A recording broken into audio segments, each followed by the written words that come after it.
KaraokeBooks. Mansfield Park. Written by Jane Austen.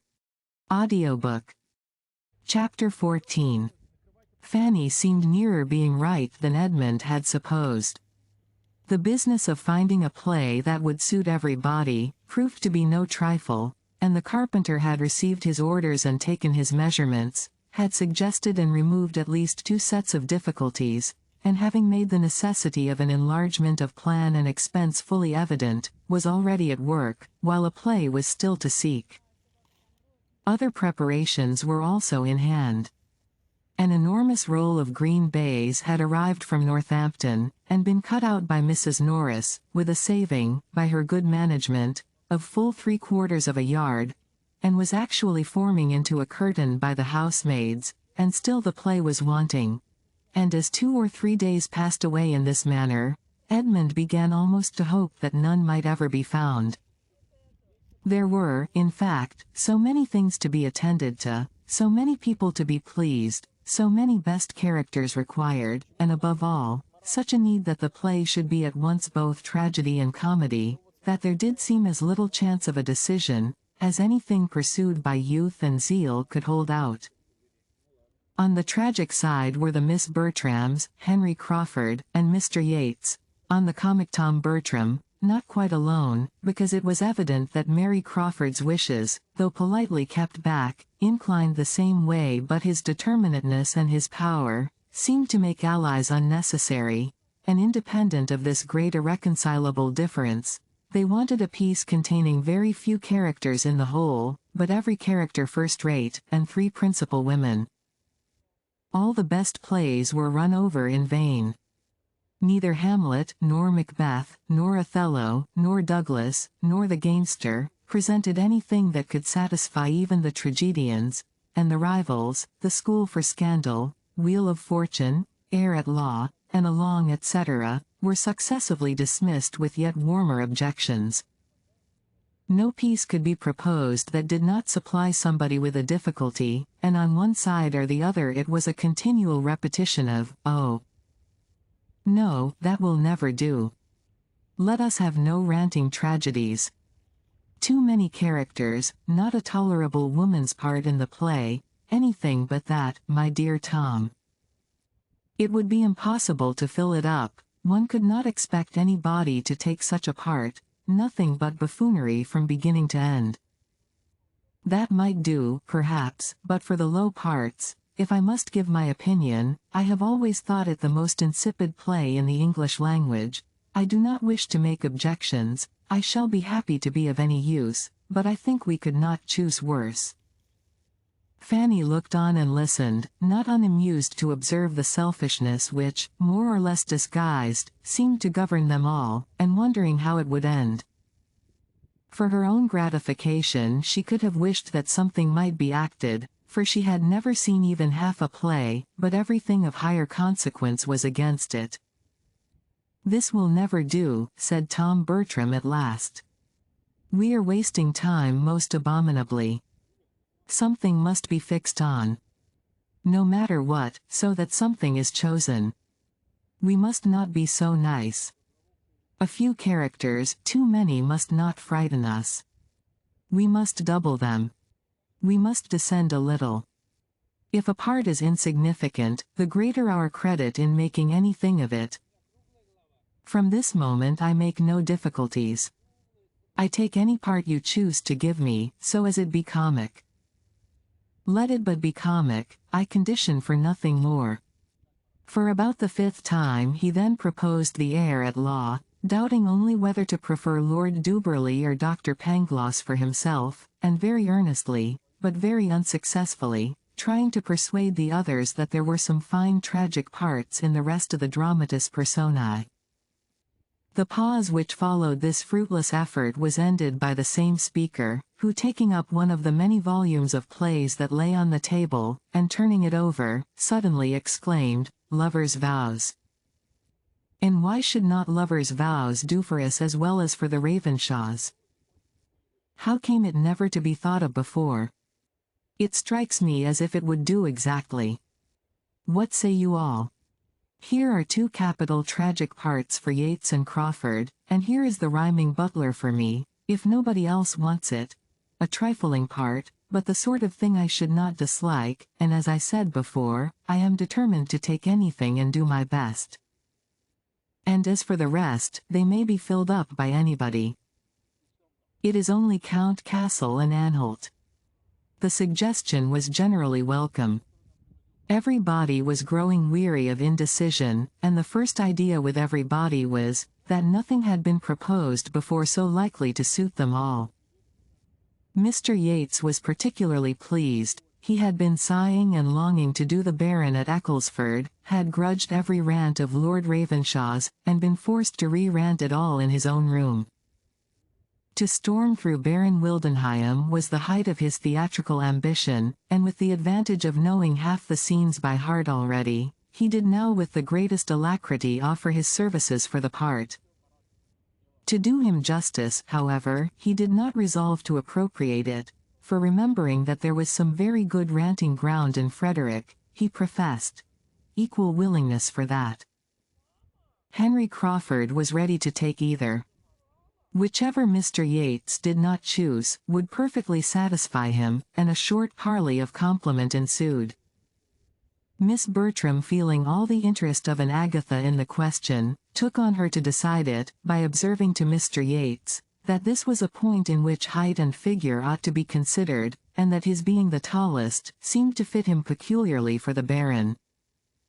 She was acknowledged to be quite right, and the two parts being accepted accordingly, she was certain of the proper Frederick. 3 of the characters were now cast, besides Mr. Rushworth, who was always answered for by Maria as willing to do anything, when Julia, meaning like her sister to be Agatha, began to be scrupulous on Miss Crawford's account. "This is not behaving well by the absent," said she. "Here are not women enough. Amelia and Agatha may do for Maria and me, but here is nothing for your sister, Mr. Crawford." Mr. Crawford desired that might not be thought of. He was very sure his sister had no wish of acting, but as she might be useful, and that she would not allow herself to be considered in the present case. But this was immediately opposed by Tom Bertram, who asserted the part of Amelia to be in every respect the property of Miss Crawford if she would accept it. "It falls as naturally, as necessarily to her," said he, "as Agatha does to one or other of my sisters. It can be no sacrifice on their side, for it is highly comic." A short silence followed. Each sister looked anxious, for each felt the best claim to Agatha, and was hoping to have it pressed on her by the rest.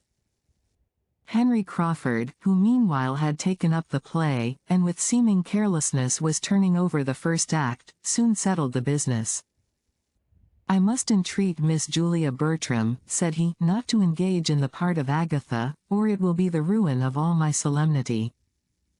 You must not, indeed, you must not," turning to her. "I could not stand your countenance dressed up in woe and paleness. The many laughs we have had together would infallibly come across me, and Frederick and his knapsack would be obliged to run away."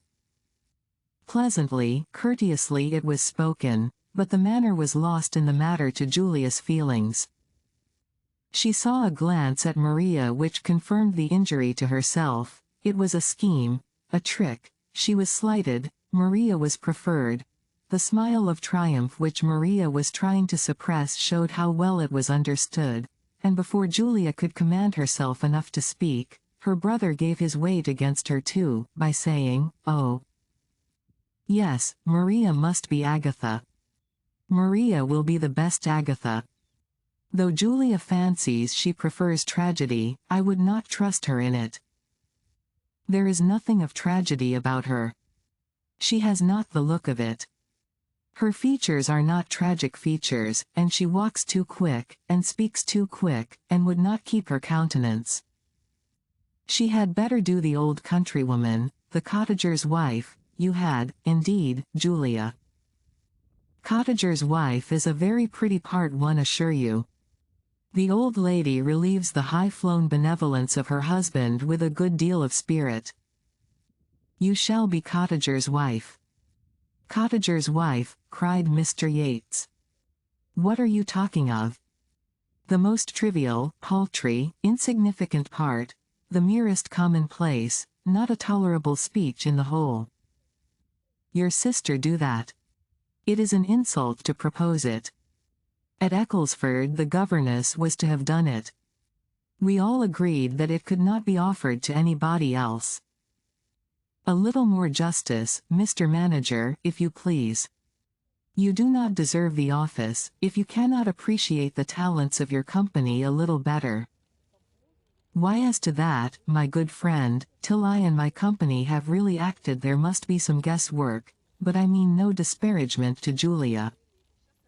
We cannot have two Agathas, and we must have one cottager's wife, and I am sure I set her the example cf moderation myself in being satisfied with the old butler.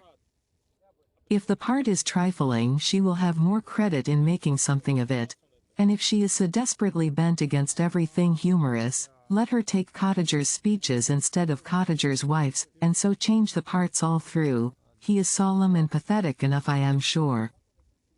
It could make no difference in the play, and as for Cottager himself, when he has got his wife's speeches, I would undertake him with all my heart. With all your partiality for Cottager's wife, said Henry Crawford, it will be impossible to make anything of it fit for your sister, and we must not suffer her good nature to be imposed on. We must not allow her to accept the part. She must not be left to her own complacence. Her talents will be wanted in Amelia. Amelia is a character more difficult to be well represented than even Agatha. I consider Amelia as the most difficult character in the whole piece. It requires great powers, great nicety, to give her playfulness and simplicity without extravagance. I have seen good actresses fail in the part. Simplicity, indeed, is beyond the reach of almost every actress by profession. It requires a delicacy of feeling which they have not. It requires a gentlewoman, a Julia Bertram. You will undertake it, I hope? Turning to her with a look of anxious entreaty which softened her a little.